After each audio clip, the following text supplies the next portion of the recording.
Need to do that first, no. Sorry. It's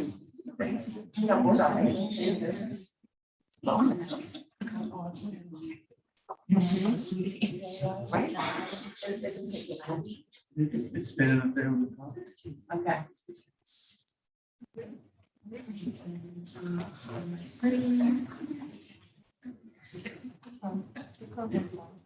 This one?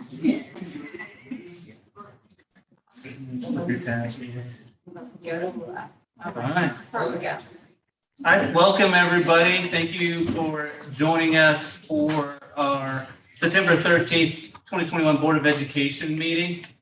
Ms. Hageman, can you call the roll, please? Mr. King? Here. Mrs. Reese? Present. Mrs. Sebastian? Here. Mr. Elam? Here. Mrs. Mansfield? Here. All right, y'all please stand and join me in the Pledge of Allegiance. I pledge allegiance to the flag of the United States of America and to the republic for which it stands, one nation, under God, indivisible, with liberty and justice for all. Thank you.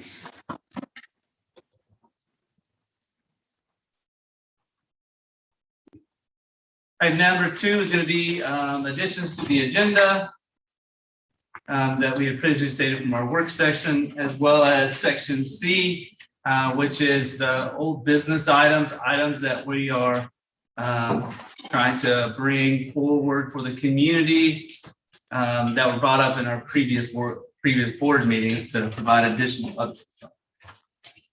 People might have questions on. So, any other additions to the agenda? We do have a recommendation from the facilities committee. Okay. That's how we're getting the new words. Yep.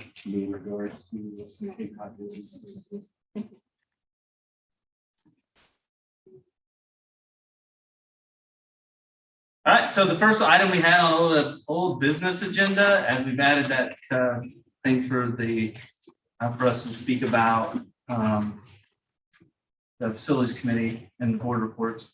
One of the biggest issues was brought up with regards to COVID restrictions and the mask mandates for students on buses. So there was a conversations from several organizations and members that came here and presented to us about that. So one of the things that we went back and asked our attorney, so our legal advisor, exactly what makes the CDC say what we can do in school. They're not the legal authority. So why do they get to tell us what to do? He said, easy. So back in 21st of January 2021, President Biden signed Executive Order 13998, which was about stopping the spread and keep our communities safe. And in that order, it tasked the Health and Human Services to come up with the implementation procedures. The CDC is a subset of Health and Human Services, which is a legal authoritative cabinet for the President of the United States. And that's what gives authority to the CDC. So the CDC was charged with establishing the guidelines to be in compliance with this executive order. The established guidelines that gives them authority is Section 361 of the Public Health Services Act, as well as 42 USC 264 and 40 CFR 70.2 and 71.32B. So those are the laws that drive that. And how does the federal government then get to utilize this to tell us what to do on our school buses? For an example, the Ohio Revised Code specifically states that school buses are not considered public transportation. The reason that that is stated in there is because under the Ohio Revised Code, if it was listed as public transportation, any person would be able to utilize the school buses at any time. So as the school buses are picking up students, a regular citizen could stand on the corner and get on the bus and ride the bus back to school if it was public transportation. So that's where the ORC set in that little piece so that couldn't happen. The reason the federal government is there's, am I using the right term, supremacy? I gotta look it up real quick. What's that? Supersedes. Yeah, it supersedes, but there's a specific term. What is it? I think it's the supremacy clause. Yeah. So there's a supremacy clause in the Constitution which allows the federal government to override. That supremacy clause is written in the Constitution, and that allows the federal government to override any constitution of a state or local jurisdiction, which is how it ties back to the CDC, advising that our school buses are considered under the executive order of President Biden, the requirement to wear a mask on the bus. That's just bringing that. We still have not mandated masks in schools. I would say that there is a lot of controversy with regards to wearing masks and not wearing masks, and I'm sure there's several people tonight that's going to discuss that. The key element for us is stating the fact that I know that I'm not going to change anybody's mind on the opposite of whatever you think. What I will say is fact. And the fact is that every pediatric hospital in Ohio has put together a joint statement requesting all schools mask their students. And so to clarify that, we have not moved forward with that masking. We have not been given a mandate from the Ohio Health Department for us to do that yet. And no word from them saying that we're going to at any moment anyway. So from that aspect. Vaccines, you've heard what's been put out recently with regards to mandatory vaccines by the President of the United States. And we will see how that comes out on our end. At this time, we are not making mandatory vaccines a requirement for our teachers, staff, and employees. That's one of the questions that we were going to do. We're not. Next would be bulletin boards. There was a brought up for why we didn't have Christian bulletin boards in the school. In conference with our attorney, there's strict requirements of separation of church and state that does not allow us to have a bulletin board that brings that allows us to have a school organized bulletin board or program for religious services of any type. So whether it's Judeo-Christianity, Muslim, any of those, we're not allowed to support that with our staff or provide that space specifically for that, based on that ruling that came out with separation of church and state. What we did get, were advised though, is that we can establish a community bulletin board that is allowed to be posted on by any of the students or organizations here in the school that they could post notices or information on that isn't managed by the school. It isn't, we are not paying any person to go put that material on the board for that reason. And so we discussed briefly stepping through what that process is for that going forward, each of the building principles. We have not completed the operating guide for that, I think, at this point. We're still stepping through how will that happen. Are we even legally allowed to say, if it is a community bulletin board, can we actually say we want to approve what's posted on the board or not approve? And can we put timelines on it and all those factors? So we're waiting for some of those answers so we can develop that criteria so that we could have that opportunity for that to be placed in each of the schools. And I covered the school bus public transportation piece in the first one. I just wasn't sure. I just wanted to make sure that was a place marker to ensure that I hit all those benchmarks. So those are the three items from our old business. Does anybody have anything else to add in regards to those? Okay. Next is hearing of the public regarding agenda items. This specific question is regards to items that are currently on our agenda that you would like to ask a question about.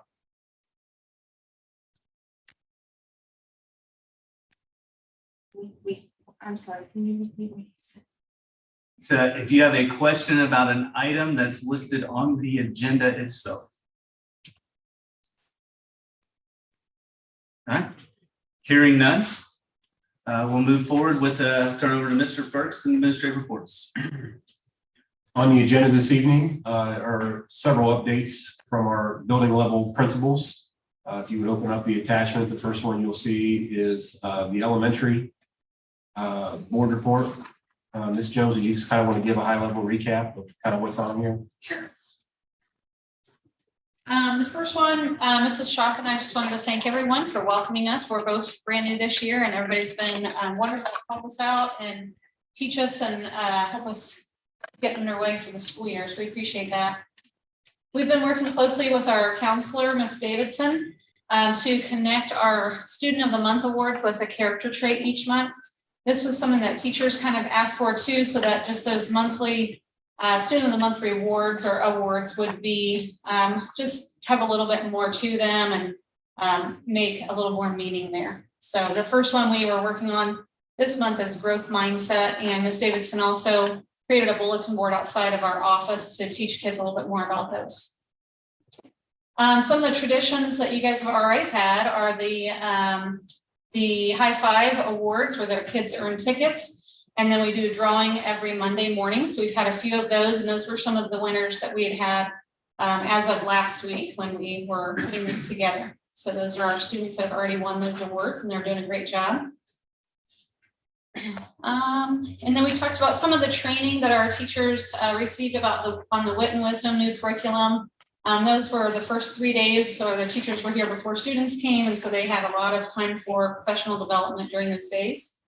And then the next one there was about the math curriculum that our 4th and 5th grade teachers are piloting this year, and hopefully we'll come up with some ideas for what they want to purchase for the future years.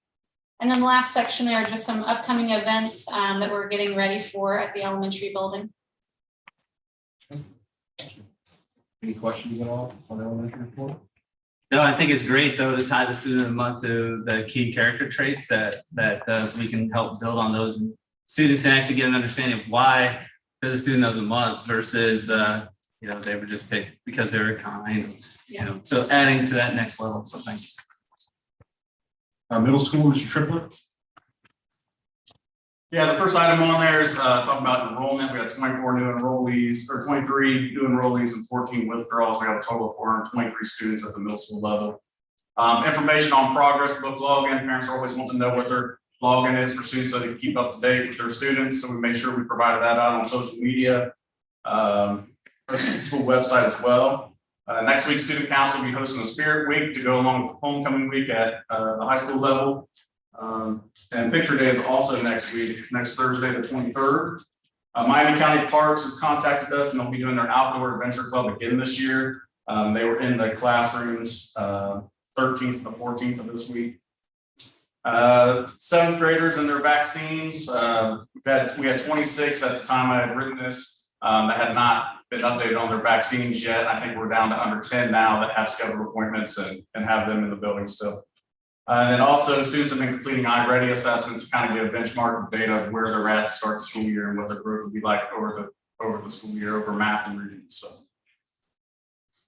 you guys have any questions for me? Matt, on the vaccines you just discussed, what vaccines are we talking about? So that's the Tdap and the meningococcal vaccines. Okay, thank you. Just a standard 7th grade vaccine. Thank you. High school, Mr. Swope. Well, we had a pretty good start to the year in terms of the freshmen and the new students transitioning into the next phase of their education in the high school. They seem to be adapting well, doing well. The guidance counselors, school counselors have finished making changes to student schedules at this point. Do want to make note though that we are, all 3 buildings really are short on some substitute teachers. So I just want to throw that out there. I know we mentioned the work session. Just throw that out there now as well. If you're interested, please contact the school and we can show you how to get that taken care of so you can come and substitute teach in our buildings. I like to look at the enrollment as we start the year. I believe this is the first year that the high school has started with over 500 students. And the breakdowns there, freshmen 137, sophomores 135, juniors 109, and seniors 125. This is higher, a little bit higher than last year where we started. I also like to look at the beginning of the year and see our students where they are. We have 79 Bethel students that attend the Miami Valley Career Tech Center, 39 juniors and 40 seniors. We also have 85 students that are taking at least one AP class this year, and many students are enrolled in more than one. And we have 69 students taking at least one College Credit Plus class. Once again, many of those students are also enrolled in more than just one CCP class. We have homecoming coming up next week. Student Council has planned dress-up days for the Spirit Week. The Powder Puff game will take place at 6:30 on Wednesday, the 22nd, followed by a bonfire at approximately 8:15. The homecoming parade will begin at 6 o'clock on Friday, the 24th. The teams and groups that are taking part in that parade need to be lined up by 5:45 in the front parking lot, with the parade beginning at 6, and then the homecoming court will be announced at approximately 6:15, 6:20-ish. The football game is then scheduled to kick off at 7, and then the homecoming dance is Saturday the 25th, 7 to 10 p.m. And then the bottom just has some upcoming dates of interest as well. Questions? Is the parade not going to be in before the Powder Puff game this year like it has been? It's going to be Friday. Okay. Thank you. Thank you. Also, Mr. Phillips, I just want to say thank you for all you've done stepping up to also assist in our shortage of bus drivers as well. Jumping in, taking on routes. Thank you.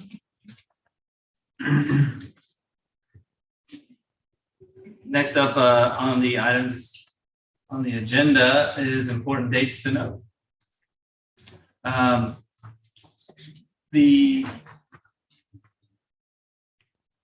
looking for is the October 11th facilities meeting. Will that be at 6 p.m.? Correct. Okay. Wasn't sure. You did it all. Yeah, I saw that. Thank you. Yeah. So parent teacher conferences on October 7th.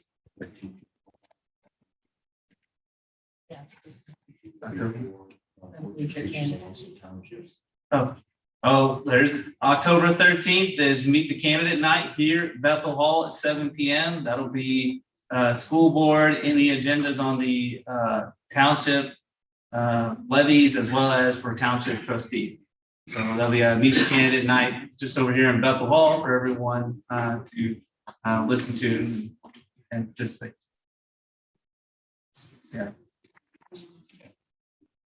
All right, so we'll kick it over to Ms. Hageman, Treasurer's item request for board action. We have, the first thing is we always have our wonderful board minutes that we need your approval on. So we have July 12th is item A, letter A, and then letter B is July 29th. C is August 3rd, and of course, D is August 9th. That will get us all caught up. So need your approval on those. And then payment of the bills for August. As stated during our work session, we're running where we need to be. There are no surprises. So less than 0.5% variation in what we expect versus what we've actually received. So that makes the treasurer happy. And then I just need your approval on permanent appropriations for the year. They say permanent, but we're probably going to have changes, especially with the building project going on. We'll have hopefully more grants that come in, things of that nature that'll need your approval. This is approximately $2,100,000+ more than your temporary appropriations, or because your interim treasurer, Mr. Wanamaker, only did about 90% of our anticipated, expenses, and this is due to the Miami County auditor by the end of September. So I'll need your approval on that. Then we had 2 donations, one from an anonymous donor to the athletic department for $300, and one from Kettering Health for $15,000, which is part of a 3-year contract that we have with them that they're providing services, and those monies are used for equipment in the weight room, right? Yeah, so the Kettering Health contract is a 3-year deal, as Mrs. Hagan had mentioned. It's a good deal for the district. We receive $15,000 per year from Kettering Health, and they also provide an athletic trainer free of cost to the district as well. And so if you follow us on social media, you've seen some of the pictures that have come out over the weekend in regard to the district is able to fully 100% pay for an upgrade of our weight room equipment for our students and our student athletes. And we were able to do that at no cost to the district because we utilized the $15,000 that we get from Kettering Health to pay for that project. So it's a win-win for the district when you're able to upgrade your equipment and not have to take out money from the district general. Yes. Then last but not least is the approval of the strategic solutions contract. This is a way to streamline our receipt process and our requisition and purchase order process. So we're not doing everything in triplicate and in paper, and we're not paying for 2-part forms and all of that. So hopefully this will make our process a lot smoother. So ask for your approval on that. All right, motion to place the items from the treasurer's report to the consent calendar. I'll second. I'll second. Thank you, Julie. Thank you, Lida. Any discussion? Thrilled to see the strategic solutions movement and the district I worked at formerly, we had the online process. It was so smooth. I went through transition from paper to that transition. Teachers, it's not as bad as it feels right off the bat. Changing your processes, it will be okay. I promise. It's gonna be all right. So you'll be glad on the other side. And then all of our reports and all our financial information is posted not only on our website, but Ohio online checkbook. I have not updated it yet, but I will. Once we do this, Yes. yeah. Mhm. So I do have one question for you. If you could Sure. just explain to everybody what the permanent appropriations numbers are based on. Well, People, yeah. so each fund that we have in the district, the 001, which is our general fund, I base that appropriation or budget amount on your 5-year forecast from May. So that's what we anticipate spending. So we want to try and keep that in line with the 5-year forecast. Your other funds are based upon what you actually have coming in. Other than like 002, which is your bond retirement fund, you have debt payments that have to be made, and that's what we're basing those payments on, debt payments and auditor fees and things of that nature. So each fund I look at and try to determine what you've spent in the past, what your trend's been like, and try to establish a budget for this year. Now, I have met with some of the principals, not all of them, and some other department heads to talk about their budget for this year. So that's why I said we'll probably anticipate some changes on this, but we have to get something to the Miami County Auditor by the end of September. So this is my request for that. Okay, thank you. Any other discussion items? Could you call the roll, please? Mr. King, Yes. Mrs. Reese, Yes. Mrs. Mansfield, Yes. Mrs. Sebastian, Yes. Mr. Elam. Yes. Excellent. Motion then to adopt that consent calendar with the items from the treasurer's report. Thank you, Danny. I'll second. Thank you, Lori. Second. Any further discussion? Ms. Hageman, could you call the vote? Mr. King, Yes. Mrs. Reese, Yes. Mrs. Mansfield, Yes. Mrs. Sebastian, Yes. Mr. Elam. Yes. Any other information from the treasurer? Not at this time, no. Oh, Capital Conference is coming up tomorrow. I actually have to reserve rooms. So I've only heard that Lida wants to stay. Danny, you're just gonna drive up, Mr. Elam, you're gonna drive up for one day. Anybody else wants a room or anything like that? Okay, because it's one of those mad rushes on that website. So I just wanna make sure if anybody wants a room that we try to get that taken care of for you. Okay, other than that, no, sir. All right. Then we'll move on to number 9, Superintendents Island requesting board action. Good evening. On the agenda for consideration this evening is letter A, approval of certified substitutes. This is one that you see on the agenda frequently. It has to do with any time the Miami County Educational Service Center receives either new substitute teachers or people drop off the list. Districts then have to reapprove the substitute list for the county. And then all those substitutes are eligible to work throughout all of the county schools. And as Mr. Swope mentioned previously, we are in dire need of substitute teachers and also school bus drivers. So if any of you folks are out there are willing to assist, help out, make a difference for not only the kids, but also our school district, reach out to somebody at the school, contact me in the central office.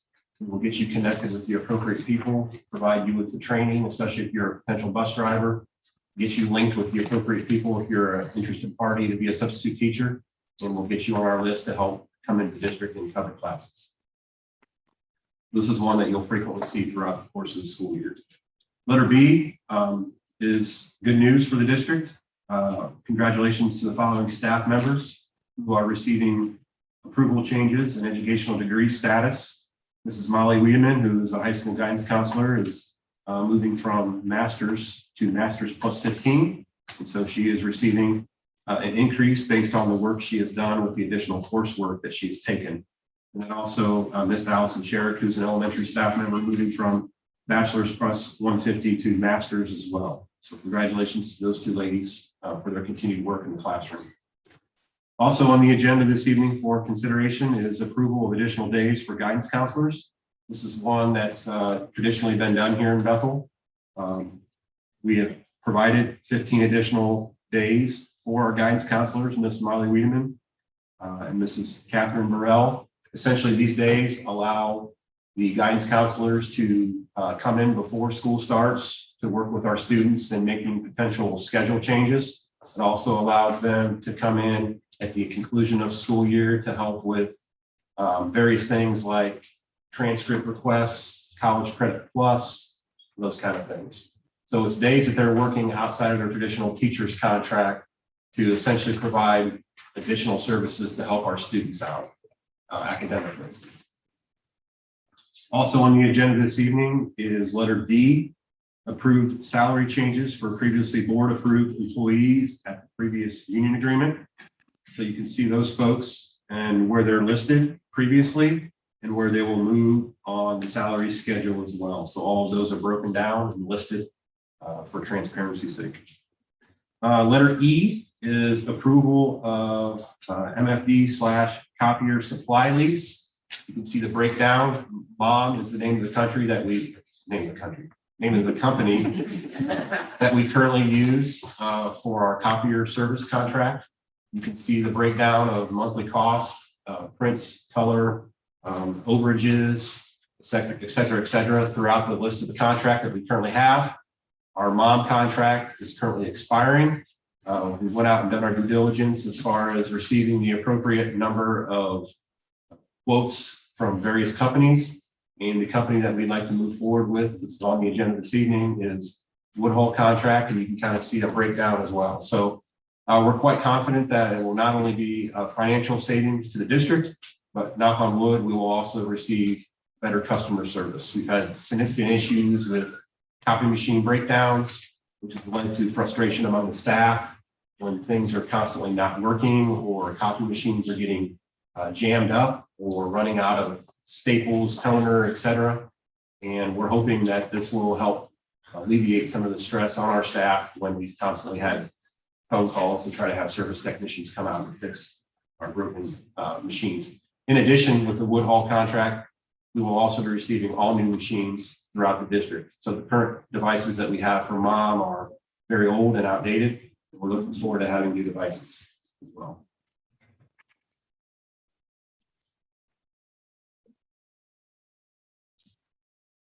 Next on the agenda, letter F is approval of a certified long-term substitute. The gentleman that will be serving in our technology and design class, his name is Taylor Hitzfeld, and you will see in executive's view that his resume is attached for the Board of Education to look at credentials, et cetera.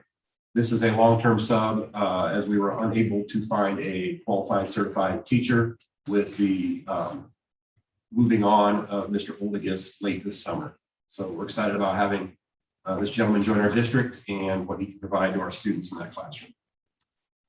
On the agenda as well as letter G, I'll turn this one over to the elementary administrators to talk a little bit about the items on letter G. Yes, we were able to hire a new administrative assistant and hopefully she will be starting tomorrow, I believe. Her name is Amanda Stegner, and she actually has a degree in guidance counseling. But the past 7 years, she's also been running her own business. So she brings a lot of different skills to the table and we're excited to get to know her tomorrow.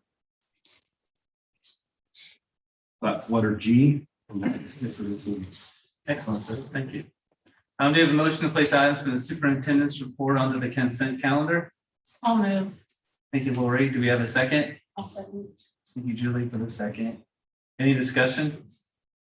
I'd just like to thank Mr. Swope for finding a long-term sub in technology. I know that's difficult. And as I was reading the resume, it looks like we even have somebody fairly qualified. So that's encouraging because I know that was a tough position to fill. And I'll echo what Jacob said earlier. Thank you. I know my daughter's come home numerous times and said, we had Mr. Swope subbing today. So not only are you driving the bus, but you're subbing and you're doing principalship, as probably many of the administrators are. So thank you for your work.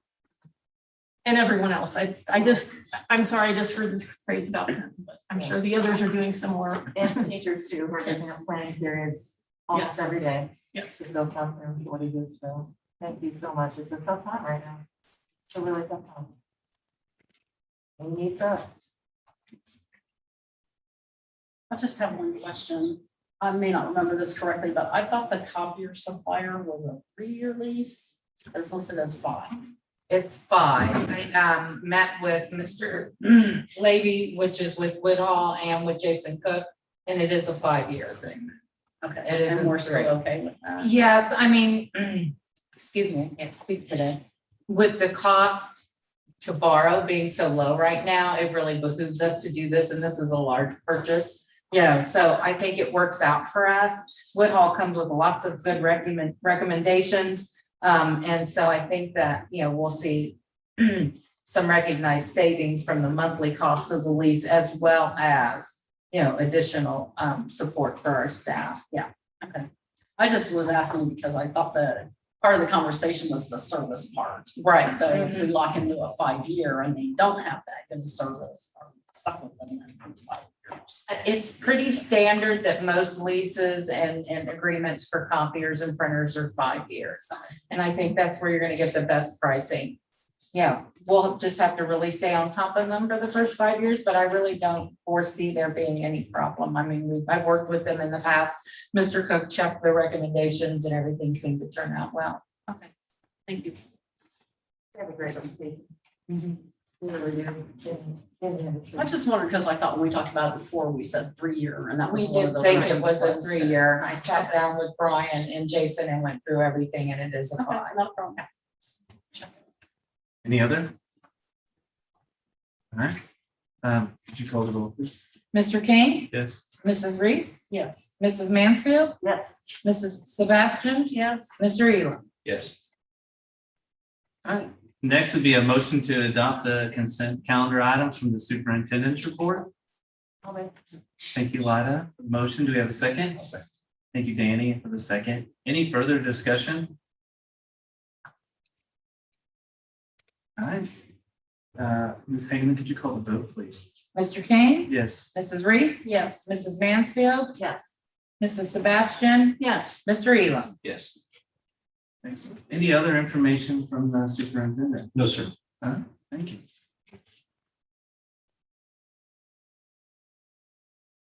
Next, we'll move on to number 11, board reports. So Ms. Reese on the facilities committee report and recommendation.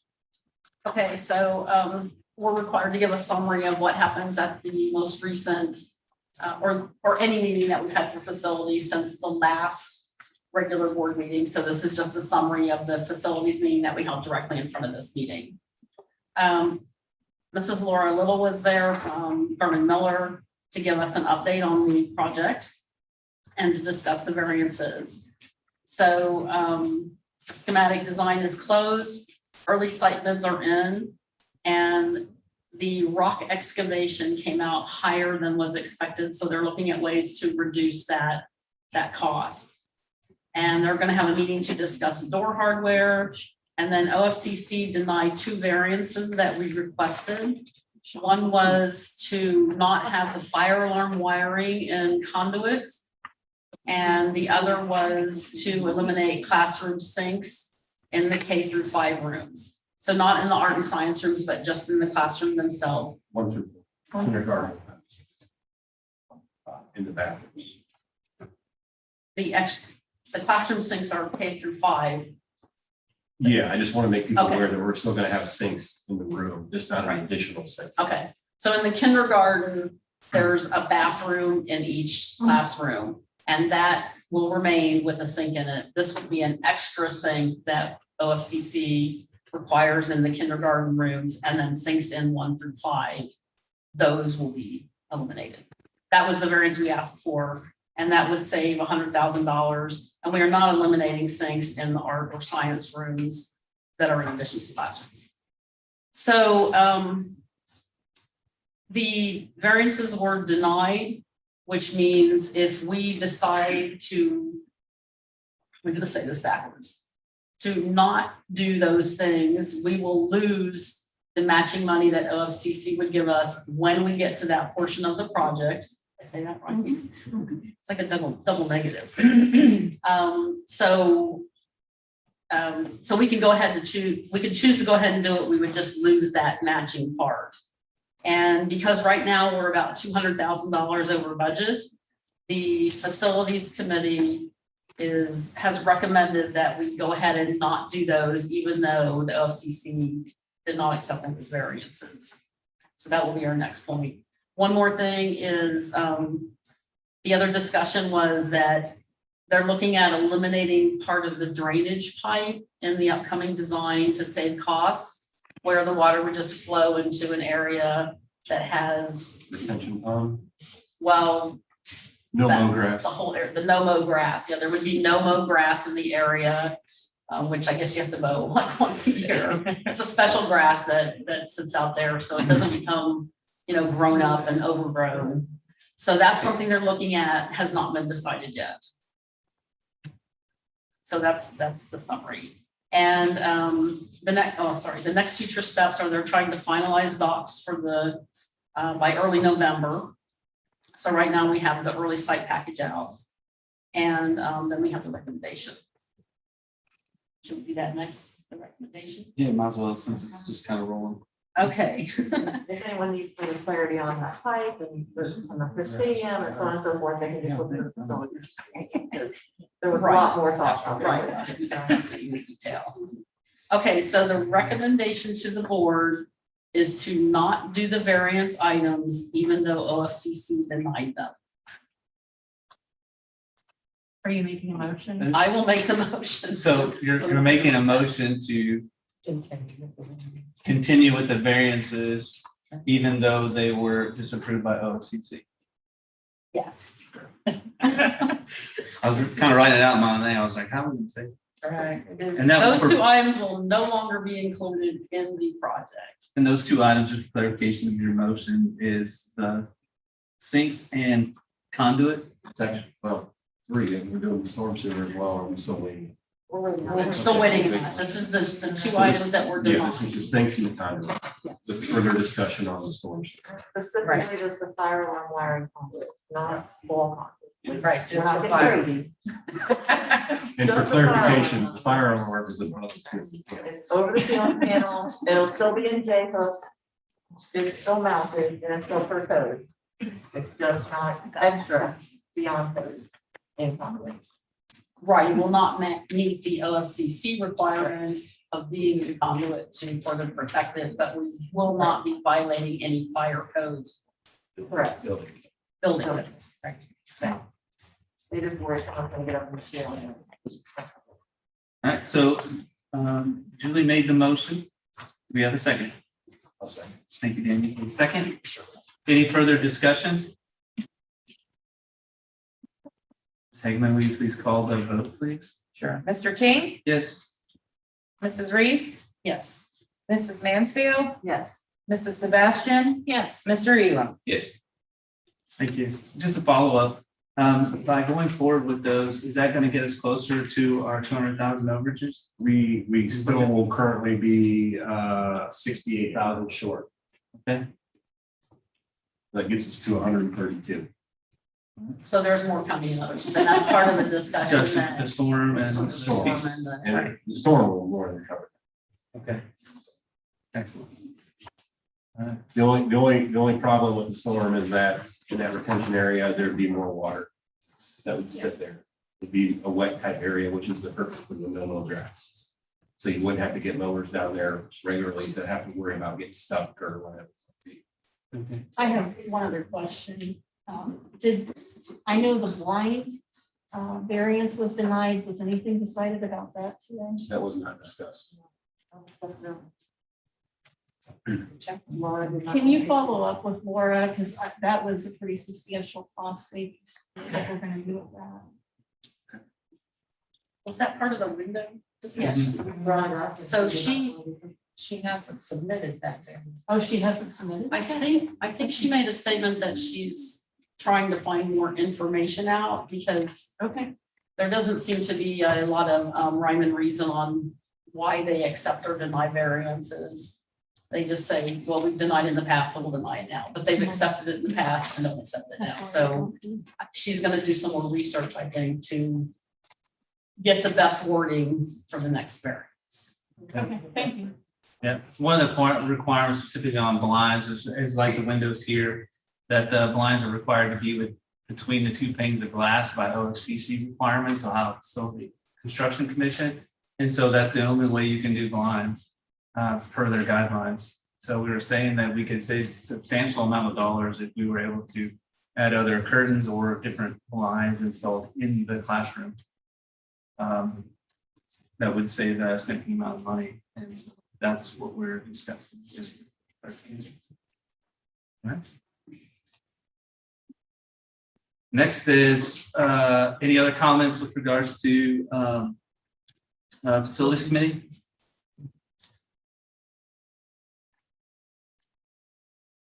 All right, do we have a motion for the Board of Education to approve a resolution of the STRS pickup for administrators? Thank you, Lida. Do we have a second? I'll second. Thank you, Lori, for the second. Any further discussion? I have some. Yeah. So we did discuss this at the work session and so what this means is that the STRS pickup that we paid for the administrators Was an would, executive. It was an executive session. oh, so they can't hear it. Well, I'm just gonna give my opinion, but I can say what it means, right? Yes. Yes, that's in public. Yeah, we. Okay. Certainly. Okay, sorry, I started that off wrong, I guess. That's okay. So the STRS pickup is typically a perk that we give to administrators where we pay their part of the retirement that they normally, or not normally, that they would pay. So this resolution would mean that it becomes automatic. It's no longer part of the contract, so it's not individually negotiated. And if tell me if I'm saying something wrong. And if the STRS contribution is changed by the state or whoever runs that. Yes, it was a state teacher's retirement system, so it's a state. So if it's changed, that they either like maybe have to contribute more, then this would automatically cover that. Correct? Yes and no. So if I may, Please. this is a board's resolution to allow for that additional benefit for your administrators, which is common for a lot of administrators. And you are still able and should continue to negotiate through your superintendent, contracts with your administrators up to this amount. So I wouldn't say it takes away your ability to negotiate. If that amount increases, just like when it increased from 10 to 14, STRS and school retirement, teachers retirement system and school employees retirement system always requires the board to pass a new resolution to pick up additional. So it won't automatically go up. And I mean, so that's your treasurer's responsibility to explain that. So it should never just automatically go up on that portion. As I explained, it recently went from 10 and then was increased in 1% increments up to 14.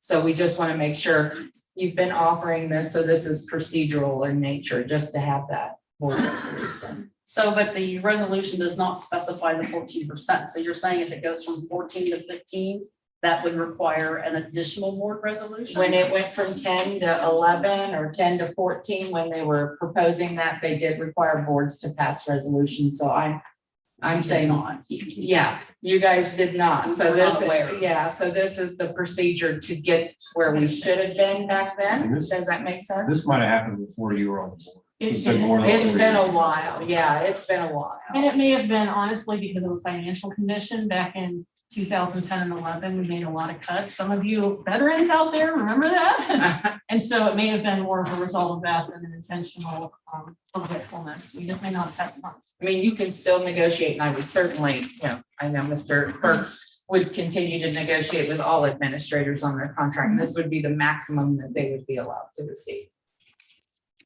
But it doesn't have a number in the resolution. Correct. It's at 14 right now, so. So how do we know that's the maximum then? And if it does change to 15, what prevents it from automatically going to 15? My concern is that I don't like automatic things because we don't know the state of the financials at the time. Mhm. You know, it could be 10 years from now, I don't know. But I think that all of those should be looked at as they happen, not just automatically get pulled up. So that's why I'm asking about the automatic part. Okay. I mean, we can certainly add to the resolution, 14% if that's what the board would like to do. I mean, that's the standard language from STRS for that resolution. So, or we can discuss it further. If STRS raises it, we'll have to do it anyway. Right, we'll have to. What, can we just make a note in the minutes what the percentage is and leave it at that? We can be comfortable That's with that, fine. Julie. I'm fine Yeah, with that. we Then we can, can have the resolution as recommended. Thank you.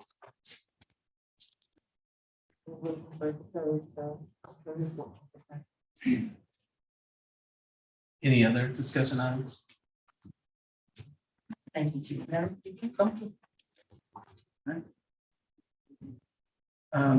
Ms. Hagan, would you call the vote, please? Mr. King, Yes.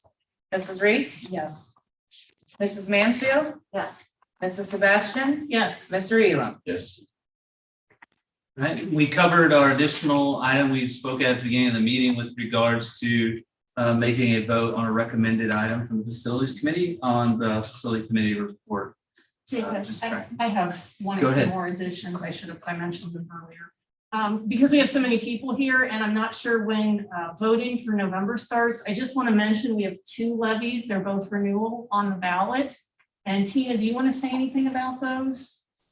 Okay. Well, I should have, I'm sorry, I should have warned you, but one's an operating levy renewal, and the other, and we are requesting a continuing time frame this time to try to reduce the number of levies we're constantly having to ask voters for. And the second one is a permanent improvement levy. And I'm sure more information will be forthcoming, but I know a lot of you may vote early to mid-October. And if you're not aware, I just wanted to put that out there. The second thing I wanted to say, I just wanted to express a lot of gratitude. Thanks to Mr. Ferks and Damon Smith and several other people. It was really exciting to me to see Concrete Sealants and the Wingert family and the Heyman family contribute to our stadium project. It's probably one of the top 5 or 10 things I've seen in my time on the board. And I just want to reiterate my personal gratitude to the family to give to our future Bs and our current Bs. I just want to publicly recognize them again. And I also want to say a special thanks to Damon, because he's kind of like the Energizer Bunny of fundraising. I mean, I have to say, you guys know me, I'm analytical. I'm not a fundraiser person, but he is something else. I also want to say a special thank you to our nursing staff. I can't even imagine what the last 2 years have been like. And also to the teaching staff, because I know that's kind of all carried over to all of you guys, but I did want to say that tonight. And that's all I have. All right, thank you. I echo all your sentiments. Great points. Do you want to give the total? Fundraising? Shall we do that? I can. Currently, we have committed dollars at $856,000. So concrete sealants in the Winger family have been formally announced. We have 2 other major sponsors that have committed dollars. And we're still working through their legal counsels on contractual language, trying to make sure they feel comfortable with what's within those naming rights, contract verbiage before we come out and do a press release and do pictures and photo ops. But we've had naming rights to our stadium. Actually 2 naming rights to our stadium. It's going to be a stadium name presented by a certain company as well. We've sold naming rights to our playing surface, our field, also our track, and a couple of other locations as well. So really excited. I know people probably thought $1 million target was a little high, but as Mrs. Sebastian had indicated, Mr. Smith's been outstanding with his ability to connect with community members and business leaders and organizations and meet with them and kind of sell the vision of what we're trying to accomplish here at Bethel, which is create a hub for the community to come to and spend time at, and create an inclusive environment where a lot of organizations and entities can use the stadium for a variety of reasons. And so in a short amount of time to be able to raise $856,000 out of $1 million is not only credit to him, but also Liz Constantine has been a huge help with her connections with the TIP Chamber of Commerce. And then we also have a number of other members that are part of our stadium committee that have helped out significantly as well. So Damon's done phenomenal. We also have a lot of other people behind the scenes that are connected with people and are at least setting up opportunities for us to meet with them and discuss with them and show them our project and kind of what we're trying to create as a school district. And I know a lot of people probably didn't think we're going to be able to do it, but we're really close to being able to accomplish that. So I'm really proud of the people that are involved and excited for not only Bethel, but future generations to continue to try to leave a legacy for our future bees. Yes. It's amazing. And Amazing there's still room to donate. There's Yeah. legacy for any amount you want. So Yeah. we can chip away at that last 150. Yeah, correct. You can still visit our site at bethellegacy.com, and there's the legacy wall, but there's also other opportunities if you're not willing to or can't make that financial contribution to the legacy wall, to do smaller contributions as well. So we try to provide other options for people to financially contribute. We thank those that have already contributed and those that will continue to contribute in the future. So thank you to those folks as well. Great points. Thank you. And besides Liz Sonnenstein, there's also opportunities to do in-kind donations. And for those of you who know Don Black, if you look over there, you can thank the building being gone and to a normal building site, to him and the Ohio Apprentice. I'm sorry, I don't remember the whole name of it, but I mean, that took a lot of time and a lot of, in my opinion, expensive equipment that would have been very costly for the district to rent. So a big shout out to him for his expertise in using his apprentice program. It's nice to see that tree line really cleaned up so where you can actually see through it now, where it was a lot of brush and dead trees that had accumulated over the years, and they went through with their heavy equipment. It's a great experience for those apprentices, but also, like you said, a great in-kind donation for the district that's really helped save us costs that we would have had to pay to do that site prep work to get ready for the start of the building and the stadium project. So thanks to Mr. Black as well. All right. Any other items from the board members? No? All right. Next will be hearing of the BEA president. Brewer. All right. First, I wanted to thank you guys for the awesome breakfast that we had at the start of the school year. Any day I can have a plate full of potatoes is a good day for me. I do want to personally thank Mrs. Moore and Mrs. Kemper, our nurses. They have worked tirelessly over these past 3 weeks, and I don't foresee an end in sight right now. So just keep them in your thoughts because they're working so hard.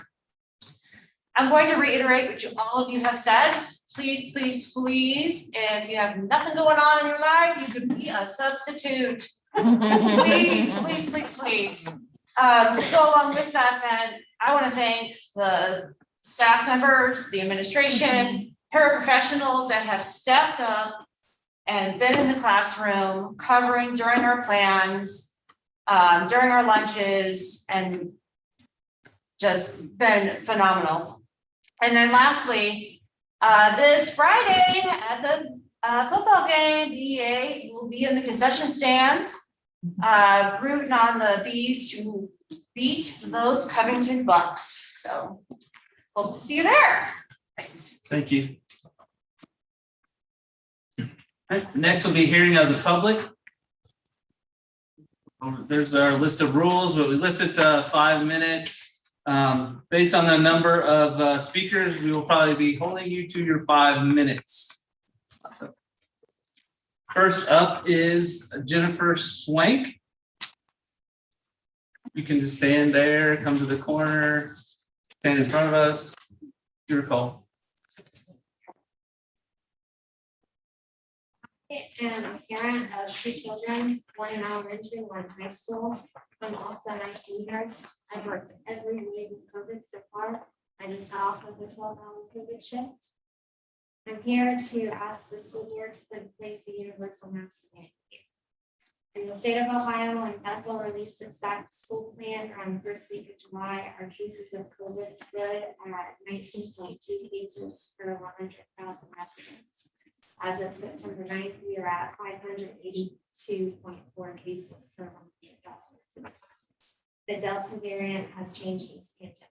Pediatrics now make up 26.8% of all reported COVID cases. Masks help decrease the spread of this illness. Our very own Cincinnati Children's Hospital backed this up by science. We all want our children to be in school learning and have the least amount of disruptions possible. My high school age daughter has already had at least 2 teachers out sick. She had a class without any teacher at all. Last year, Bethel was able to keep the spread to a minimum due to the medication protocols in place. The American Academy of Pediatrics, the CDC, the World Health Organization, Ohio Department of Health, Miami County Health Department, and our own Dayton Children's Hospital are all asking, and at this point begging, for universal masking. Our hospitals are full of both adult and pediatrics. And you may say, that's fine, if I get COVID, I won't get very sick, I won't go to the hospital.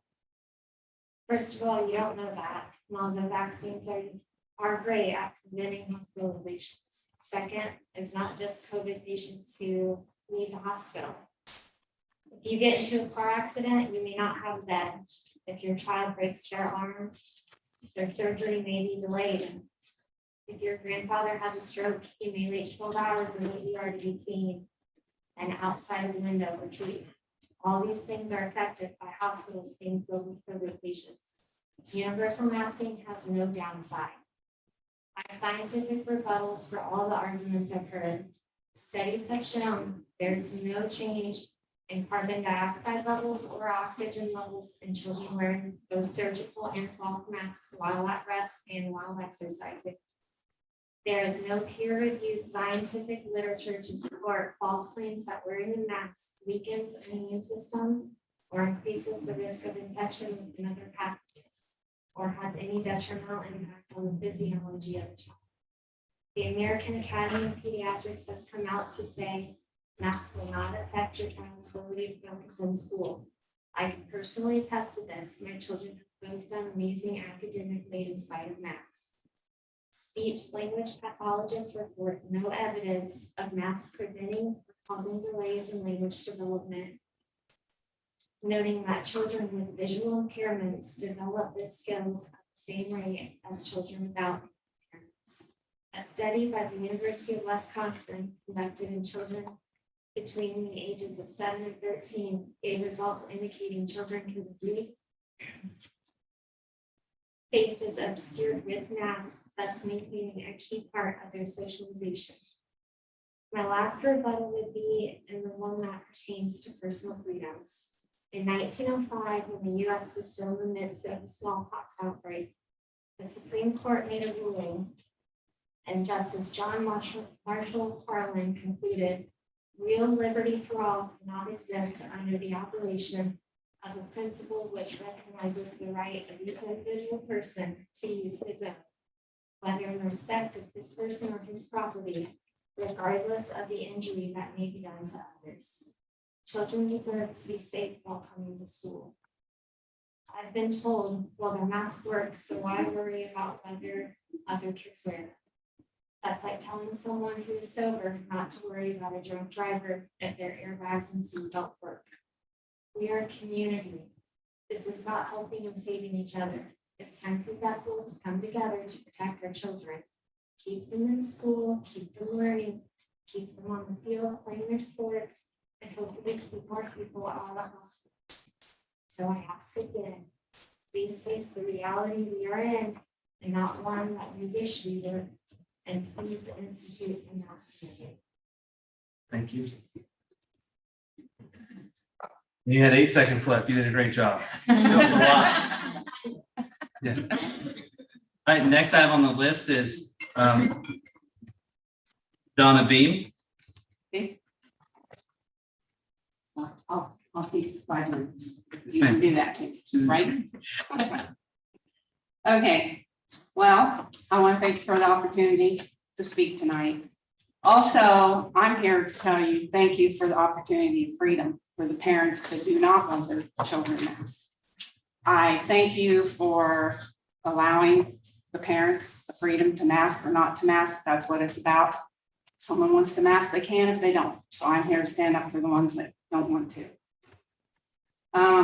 You as board members have all been elected. You've got another election coming up here in a couple months. I thank the ones that are going to be going out, Julie, Jacob, and we see. And hopefully we'll meet the other ones when they come here next month. But when you all were elected, you took an oath. And I'd like to read that oath here tonight that you took as a board member. Do you solemnly swear or affirm that you will support the Constitution of the United States and the Constitution of the State of Ohio? That you will faithfully and impartially discharge your duties as a member of the Board of Education of the Bethel Local School District, Miami County, Ohio, Miami County, Ohio, to be the best to your ability and in accordance with the laws not now in effect and thereafter, during your contingency while in office or until your successor is elected and qualified. So that was your oath for the laws of the Constitution and that. So I'm here to say as a rebuttal that you can state all the studies you want to state for mask, against mask. I asked for peer review studies on why do masks work. I've not seen anybody come up with any peer review studies showing that masks work. You can get peer review studies showing that they do not work, that it is harmful to children. So the big thing is the law. Are you following the law? You can say the CD recommends something, you can say the health department recommends something, but recommendation, mandates, orders are not laws. We were founded on a country of laws, not mandates. And that's what now I do know that you addressed it earlier, Jacob, and I thank you for that. Now, I'm gonna have to do a little bit regrouping here now because I wasn't aware of that, but you're talking about an executive order. Okay, I'm gonna have to check into that because I'm not so sure about the executive order, how far that reaches down the line also, but I would appreciate it if you would email me what your attorney give you so that I can go in and check, because I've got all the laws right here where it says buses are not transportation under public transportation. So I can send you the laws that he referenced in his for He review. told you Yeah, that, because the document is attorney-client privilege and Oh. not releasable. Aren't we the client? Negative. We are. People aren't the client? No, we are. okay, so you're not responsible to give that to us? We have to find that, or, I mean, I can you said I would- guide me to it Yeah, somewhere? I said I would provide you the laws, Okay, the USCs and the CFRs that he Yep. provided. I can see that, Donna. Yeah, No problem. that's what I need so that I can go in, because it's not just me. There's 88 counties in Ohio, and we all have groups working together to check the laws and see what the laws are, not the mandates, not the recommendations, not any of those. We want to follow the Constitution and laws that you were elected, that we elected you to do. We can all come in and cite all these codes and studies and from pediatricians, but it does come down to the law, the right, the freedom of choice is what it comes down to. That's what I'm asking for. So I am asking you to even lift the mask mandate on the buses. Okay. So that's all.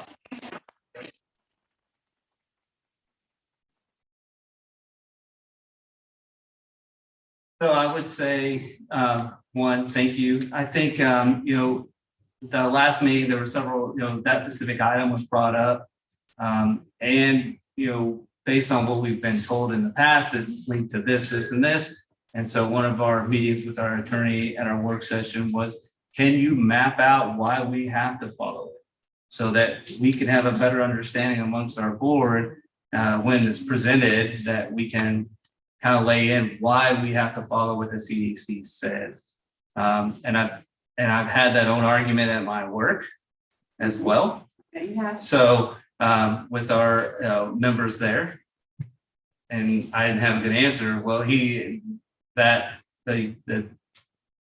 the linkage of the Health and Human Services, where the CDC falls under, and then the executive order and those code, United States. And that's why I'm asking, because CDC and health, they're not elected.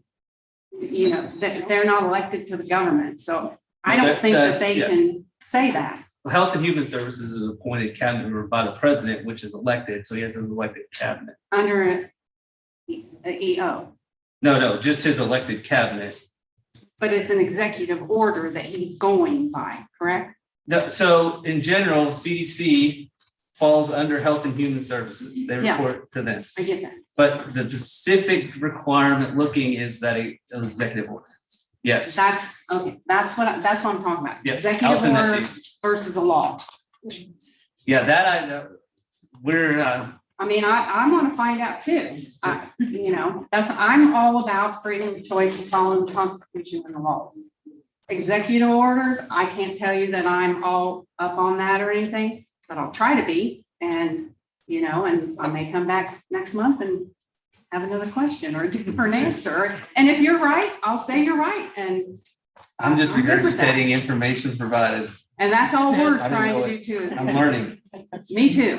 Yep. All right, thank you. Next is Angel Corey.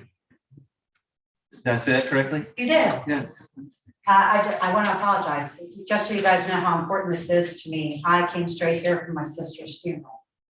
This is that important to me. My granddaughter, my daughter, I went to school here, we met at the last meeting. And I do want to say, I appreciate your listening to the people regarding our children thus far, that they're not masked, they're not muzzled. And regardless of what has been said, studies have been released from the UK stating that IQs have dropped 7 points since the beginning of COVID. And that is being attributed to masks. Enunciation is important for learning. We all know that, and that's our educators. Let's not play games. I represent Ohio Says No, and guess what, guys? 40% of nurses in the greater Dayton area are fighting the vaccine mandate. So just because somebody's an expert, there's another expert who disagrees.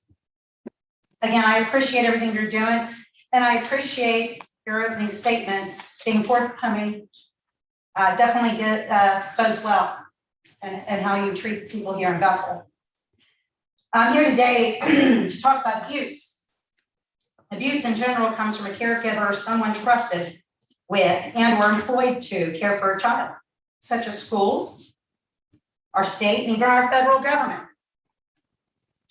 Munchausen by proxy, now known as suspicious disorder, let's change the name, it makes it more interesting, is a mental illness in which a person or persons, in this case, act as if an individual under their care has a physical or mental illness. When the person, child, our children, are just fine, they're not sick. But boy, the benefits are overwhelming for the person with the disorder. Masking and vaccine by mandate. Please tell me how imposing this mask fear is any different than screaming fire. Please explain to me how the federal administration and the CDC are not inflicting abuse upon our children. How this is not a mass use or case of Munchausen by proxy, treating healthy children as if they're ill, instilling mental and emotional fear in them for their life. The reality that we're creating today is the reality these children know. They know no different. They don't know the 80s, but it was like grateful, right? They don't know that. They know what you're showing them. This becomes their normal. They know no different. Inflicting fear, mass vaccinations of healthy children with gene therapy, by the way. This is not just a basic vaccine, it's gene therapy. It's an mRNA, which has never been used on the human population before. And they're going to come to you and they're going to ask you to do this. And it can't be undone. Actual gene manipulations on healthy children, it's abuse. And it's coming. So I'm speaking preemptively. It's preemptive strike. I beg this board, as I said at the last meeting, defend our children. Defend my granddaughter. Defend and respect her mother. Her mother's rights. Miss Burton taught that in these halls. I learned it. God bless her. Become the solid rock for our children and for the families that you serve and represent. You serve and represent them. I didn't mean to be so Weisenheimer about the lawyer, but I mean, if that's your lawyer, it's not your pocket, not our money. Please, for the sake of tomorrow, today, stand strong and defend our children. Unite, stand, and defend. We have rights, we have freedoms. This is not the USSR. I'm old enough to remember it. Some of you are. Don't take our kids there. Don't take them there. Ohio and Bethel, say no more. Thank you so much.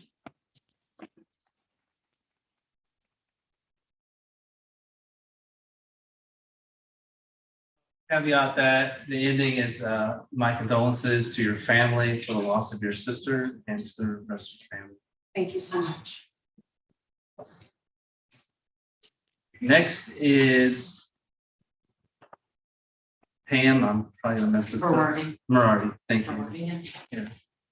Okay, I'm here to discuss the open enrollment policy. Recently, while still residents of the Bethel School District, we tirelessly tried to secure a new rental within the district, but had no success doing so. There were no rentals available whatsoever due to this unprecedented housing shortage. As time was running out, we had no other option but to secure the nearest rentals. It is in Newport Heights, less than a half mile outside the district. We reached out to the superintendent's office. We made a short-term temporary request asking for my daughter to remain a Bethel student and we could secure new housing back within the district. Our request was denied. They stated that we must enforce the school board's updated open enrollment policy that my daughter must attend school in the district and should return. I reached out privately to both the school board and superintendent to discuss this policy and got yet to receive our response. So that brings me here tonight, doing something I do most, as you can tell, talking in front of a group of people. But for the sake of my daughter and any other Bethel student that may find themselves in a similar situation, I will do. A quick backstory. My children have been enrolled in the Bethel School District since 2015, when we relocated here from Northeast Ohio. We have been tax-paying residents during this time. My oldest just graduated from Bethel in 2021, and my youngest is in 11th grade. We were denied based off the following updated open enrollment policy. This policy states that students will be accepted on a priority basis as follows. Space, students enrolled in the program the previous year, siblings of students already enrolled in this program, and students with the earliest application dates. This policy also states that no student once accepted will be displaced. This policy promises to protect the open enrolled student. It promises that once accepted, they will never be displaced. It promises that their siblings and siblings that don't even exist yet will always have a spot in the Bethel School District, regardless of where they live. They will never have to worry about being displaced. Yet my daughter, who was accepted into the Bethel School District in 2015, whose sister just graduated from Bethel in 2021, and who was an active student resident at the time of our request, was given no such consideration. She was removed from the Bethel School District, removed from her friends, her teachers, her volleyball team, the school her sister had just graduated from months earlier. Her safe place she had just spent her last 6 years as a student. Her legacy at Bethel came to an end based off this updated open enrollment policy. I understand policies are written with good intentions, but sometimes they end up hurting the people they were originally trying to protect. This policy gives 100% equity in the district to the open enrolled student. It gives some privileges that you are not willing to extend to the already established Bethel students. I just can't imagine this was a desired outcome when writing this policy. So as I stand here tonight, I ask that you revisit this policy with the best interest of all Bethel students in mind, and not just the open enrolled student. Every Bethel student deserves the same promises, and no Bethel student deserves to be disclosed. Thank you. Thank you.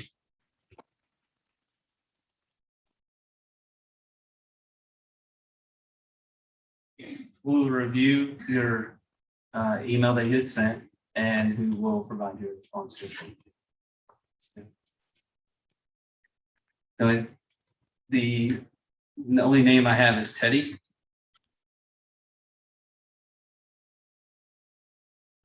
Okay, I appreciate you guys addressing our questions and concerns and sharing your attorney's interpretation concerning the mandates. There are attorneys out there that do disagree. This declaration of truth is a lawful notification to you and is hereby made and delivered to you pursuant of the federal Constitution and Ohio Constitution. Any act committed by you either supports and upholds the constitutions, federal and state, or opposes and violates them. You have taken an oath to support and uphold the federal and state constitutions and are constitutionally mandated to abide by that oath in the performance of your official duties. You have no constitutional authority or any other form of valid, lawful authority to oppose and violate the very documents to which you swore or affirmed your oath, and under which you were delegated by the people the limited authority to conduct the duties of your office. The above three positions are true, factual, lawful, and constitutionally ordained. The following paragraphs describe some of your unlawful, unconstitutional orders and policies which have harmed me and others. Your actions have upheld unconstitutional orders and policies which have harmed me, yet your actions have not upheld positions that would benefit me and the people of Ohio. Notice to agent is notice to principal. Anyone conspiring against our rights in violation of the following, but not limited to 18 USC 241 conspiracy against rights, and can be held accountable in their personal and private capacity. Bethel Local Schools has taken the following stance on masking. Bethel Local Schools Fall 2021 Restart Plan, School Board approved June 17, 2021. Face coverings. Unless it is mandated by the local, state, or national authorities, face coverings will not be required for students or teachers. If a parent, student, or teacher would like to continue to wear face coverings, they may do so and will provide their own covering. 2, text messages to parents on 30 August 2021. An important reminder to BLS, to bus riders, an important reminder from BLS to bus riders and parents of bus riders. Per mandate by the state of Ohio, students are required to wear masks on the bus. Thank you for your cooperation in this matter. No state or federal constitution may violate any of our rights, no matter what law, rule, code, mandate, or policy ordinance is enacted. Any official who willingly contributes to the act of creating, presenting, or enforcing statutes that appear as law that violate the natural and fundamental rights of people is guilty of waging war against the people and is in violation of 16 Jurisprudence 177 Section 2 that explains any statute presenting as law that violates our fundamental rights is in fact a no law from the moment it is written. No one can enforce it and no one has to abide by it. Therefore, I, Teddy Samples, request that Bethel Local School Board cease and desist unlawful mandates about the wearing of masks on school buses. Such mandates are unconstitutional and a violation of my unalienable rights.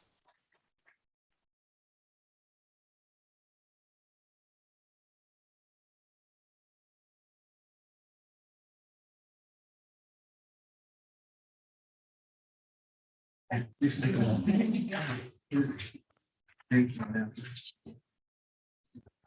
Okay. Thank you. Next up is Stormy Mawowski. If I said that correctly. Maluski. Yes, ma'am.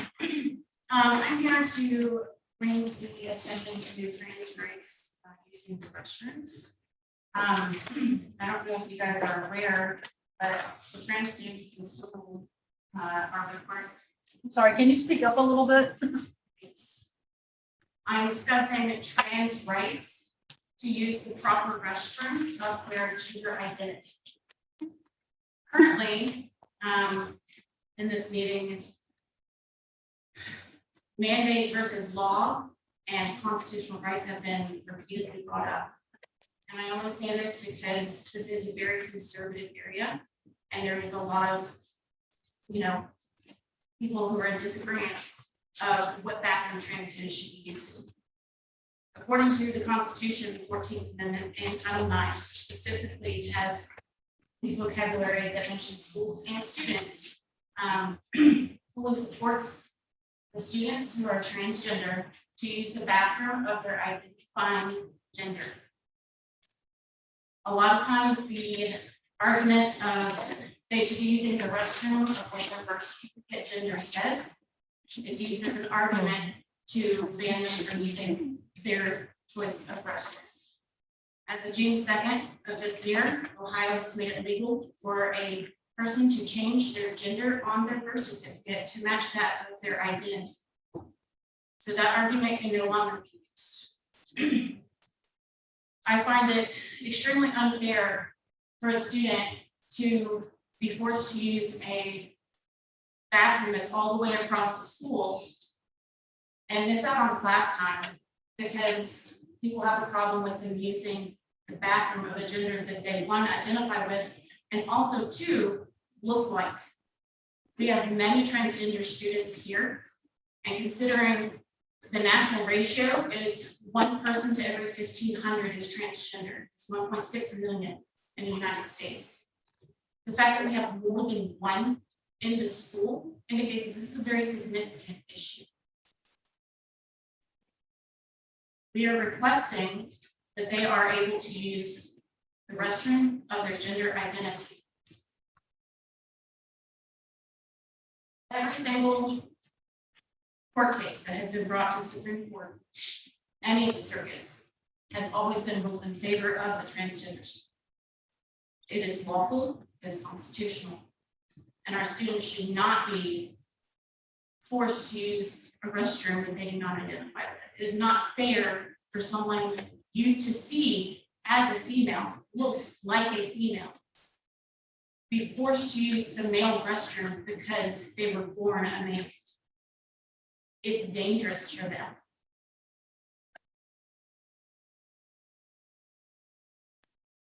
How would you feel if you went into a restroom and you saw somebody of the opposite gender in your restroom?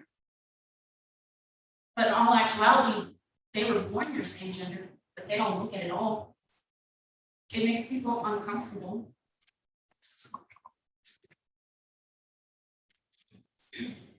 It's accepted that people are born with genetic disorders, mutations, extra mutations, whatever. But for some reason, it's not accepted for people to change their gender. Even though there are many studies, one recently done by the Cleveland Clinic, and there are more that go along with this as well, showing that the brain structure for male and female are drastically different. And those who are trans happen to match the gender in which they identify with structurally. So this is an internal structure. You may not be able to see it, but it is there. Not only the fact, we also have the issue of intersex people. Those are 1 in 200, 3.6 million states. Intersex are people who are born with XXY chromosomes. That means they have an extra gender chromosome. They can be either guy or girl. A lot of times, a percent is one gender, and then when they go through puberty, they actually follow the duty of the other gender. So which restroom should they use? They get to choose. 13 seconds.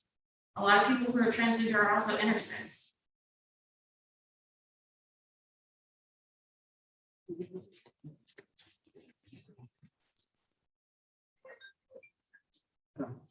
Thank you for bringing that forward. We have heard and discussed this a little bit as well. We are still conferring with our legal counsel with regards to that. One of the biggest things that we know is if we are changing, if it is a middle school or high school, whatever we go to change has to be levied across the entire school district. So from kindergarten to 12th grade. Otherwise, it would be discrimination. Once we establish that, is a little bit of knowledge that I have with regards to that. And we will continue to consult and try and provide the most appropriate answers. Yes.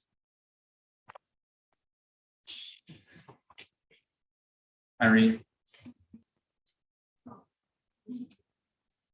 Limboden. Yes, I'm Irene Bowden. I'm a parent and an educator here in Miami County. And I've lived in Bethel School District for 18 years, and I'm here also to advocate for the trans students here at this building. The current guidance from the United States Department of Education does allow for, according with Title IX, for students to use the restroom of the gender in which they identify, and there is no age limit on that Title IX law.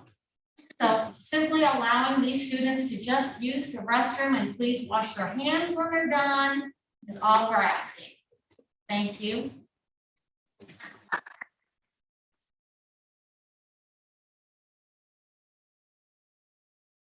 Brittany Deskler. Thank you. So I am one of the professionals that work here at Bethel through the Miami County ESC, and I'm basically Ms. Lewis's cohort and assistant running the GSA. And I've seen obviously mixed reviews from the students. I have not really seen much from me because, you know, I don't really care with them. Apologize for that. But seeing what these kids have to go through every single day and basically just, you know, obviously they have to go against some pushback from the students, but when it comes to something that is actually, you know, placed into law that they have to try to fight with their own school district, who is supposed to be there to support them and protect them and, you know, build them up so they can be contributing members of society. It's difficult to just kind of like just sit down and just watch and be like, well, you know, look at this, look at that. When it's in a law, it's one of those things that we will, you know, not stop pushing for until these students get the recognition, get the rights that they truly deserve. And like Mrs. Malewski said, what if one of the students walks out of the bathroom? What if a female student is walking out of the bathroom and sees a male student come out of one of the stalls because they were assigned female at birth, but they are a male? That would be very unsettling to some of these students. And then they would have to come to one of the staff members and be like, oh, well, I saw so-and-so in the bathroom and shouldn't they be using the boys' bathroom? They're a boy.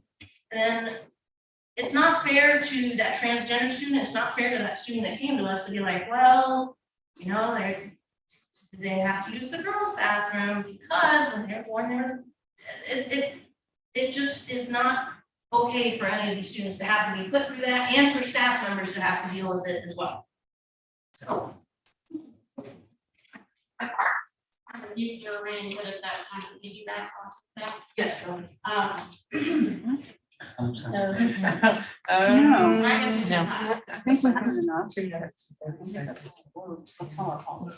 It's not our policy to continue on with someone else's. Yeah, I'd say that at the beginning that we weren't granting more time based on the number of people coming in. So just so it's fair and equitable, otherwise I would have granted more time to multiple people than we did last time. I'll be back. So with regards to that, thank you for coming and bringing forth all the issues that all of our community members have brought forward to us. We appreciate your feedback and input so that we can help guide us in making decisions. I would say that to the community that is listening, that information shared with regards to COVID, masking, not masking, based on different studies, that I would ask that you find your own professional and medical provider to provide that for you. And none of the information here is from medical types. Do we have any comments on YouTube? I don't think so. No. All right. Hearing none, that's all of the hearing of the public. Does anyone have items that would potentially that we need to address in an executive session? Number one. Any others? No? Excuse me. Based on that, then do we have a motion to enter executive session? Would that be for employment dismissal, promotion? Yes. I'll move. Okay. I'll second. Thank you, Lori, and thank you, Julie. Any further discussion? Is there anything that would drive a decision, potentially or a vote? Not this time. Okay. Not this time do we assume that there will be a decision or a decision? No. Well, and no further business after Yes. executive session. There's no plan for their We don't business. plan to do that. We do not plan to It's do always that. a possibility. I just mentioned that because if some emergency happens in 5 minutes, that can change, but there's no plan at this point to do that. Okay. So you want to call the vote, please? Mr. King, Yes. Mrs. Reese, Yes. Mrs. Sebastian, Yes. Mr. Elam. Yes. Mrs. Mansfield. Yes. All right. Into executive session at what time? 8:33 p.m. 8:33 p.m. Thank you all for coming. You're welcome. Thank you.